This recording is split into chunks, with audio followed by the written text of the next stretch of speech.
15-июнь күнү соттук отурум учурунда Нурланбек Тургунбек уулу сот ачык жарыяланып, коомчулук бардык жагдайларды билсин же башкача айтканда ким ак жана ким кара экенин билип алышсын деген өтүнүч менен кайрылды. Бул жерде отургандардын баардыгы адилет калыс ачык өтүшүнө кызыктангандар. Жана ошол үчүн тез арада бул ишке тетик чыгыш керек. Себеби бул тарыхый сот жарыяны.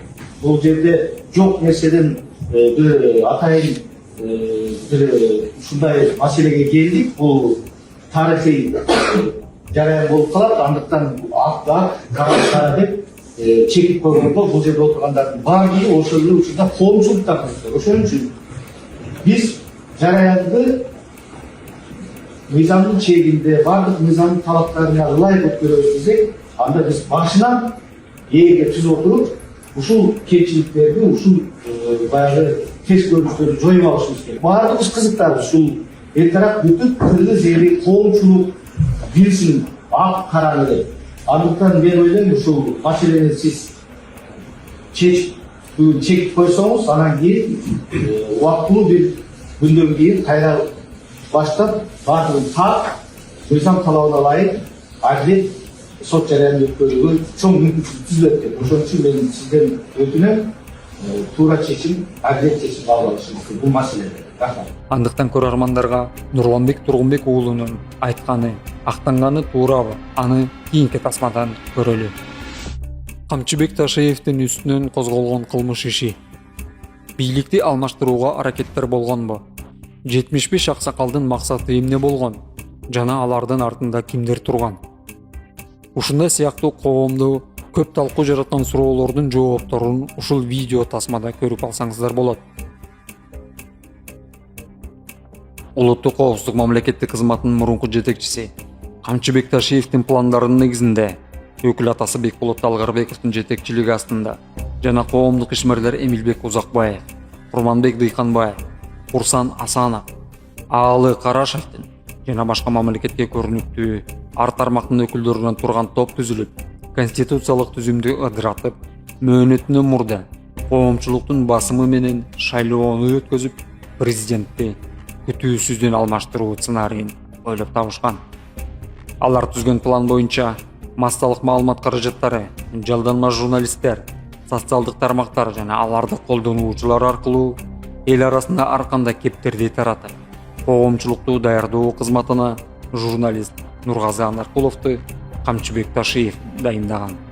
Ал эми Жогорку Кеңеште Камчыбек Ташиевди аталыкка теңеп, генерал тараптабыз деген депутаттардын жардамы менен, башкача айтканда ошол учурдагы спикер Тургунбек уулу Нурланбек жана депутат Курманкул Зулушевтердин демилгеси менен 75 аксакалдын катын мыйзамдаштырууну мерчемдешкен.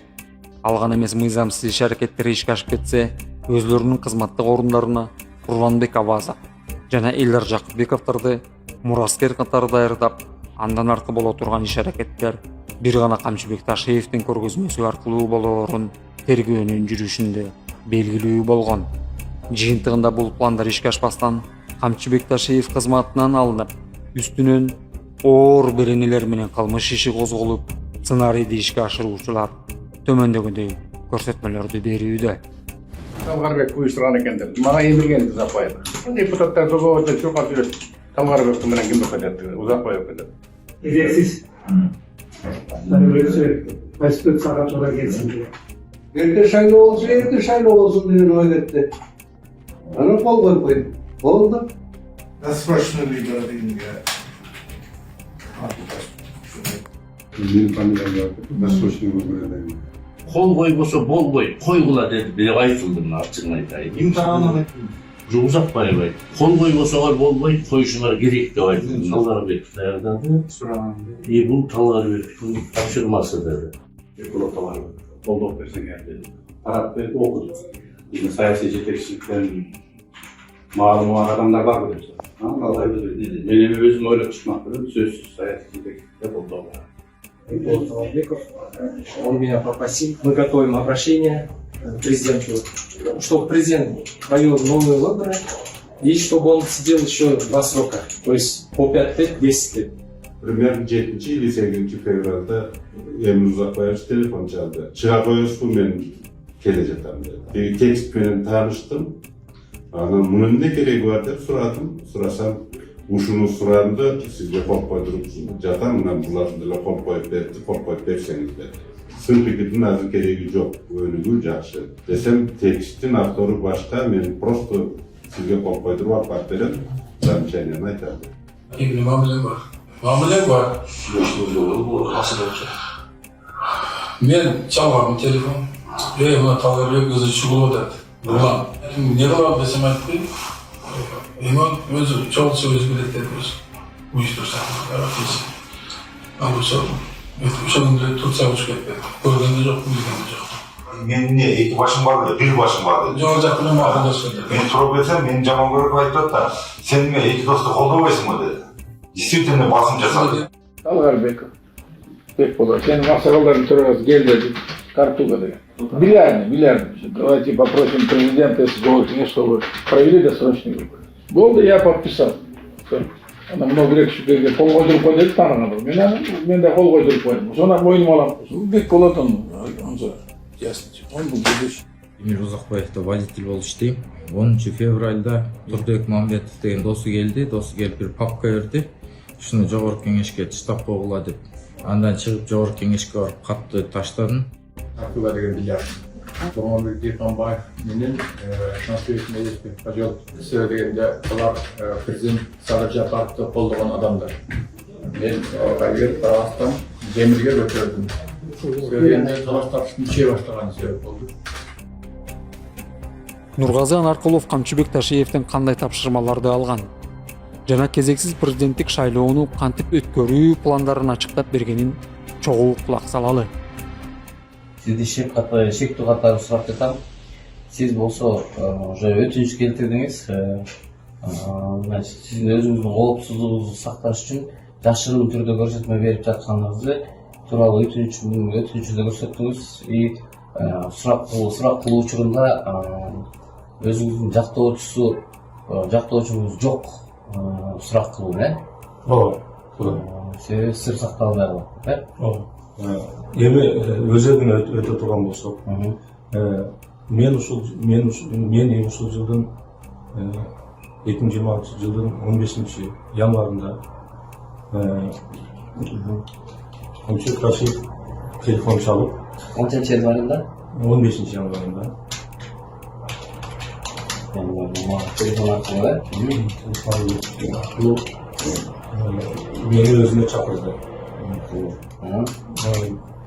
Биз анын кабинетинде 1 саатка жакын сүйлөшүп отурдук.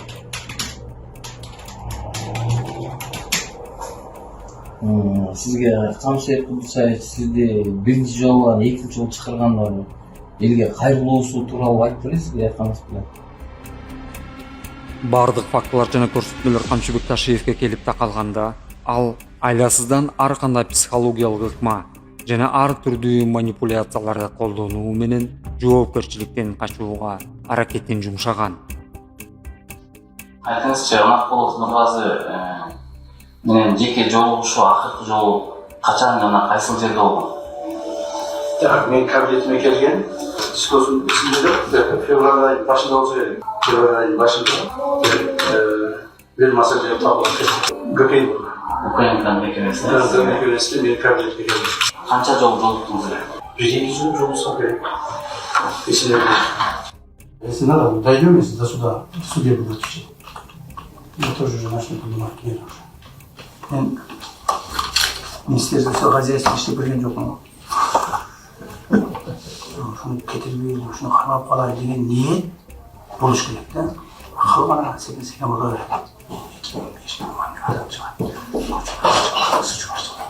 Все должно быть конфиденциально. Нельзя чипаться. Чипса я готов в любой момент официально выступать. В любой момент человек. Но азыркы затишье, это обманчивое затишье. И бирге кичине козголуп алса, кийин уже козголо берет. Эмне аяк күчү чыкса эмне кыласың? Артынан дагы эмне эркек чыгат. Ата энелери салганын көргөндө балдар уже бүттү уже. Эч кимсе салбайт. Башталды сен. Муну минимум 1 саат өткөздүк го муну үчүн. Қамаса 5 үй қамалады, 10 қамалады, 100 қамалады, елдер айтып отыр, қамаса 1000 қамайды, 9000 қала алса дейміз. Анан баяғыдай анан 2019-дай, 2011-12-дегидей жол тосмойлор, жол ачмайлар, аяқты басып алды, бияқты басып алды, ызы урушталар. Или азыр возможно болуп тура дарбай болуп кетиши. Бияқта уже невозможно, тоқтата албай каласың дегенчи. Вот эти сегодняшние затишье обманчивые. Имей в виду.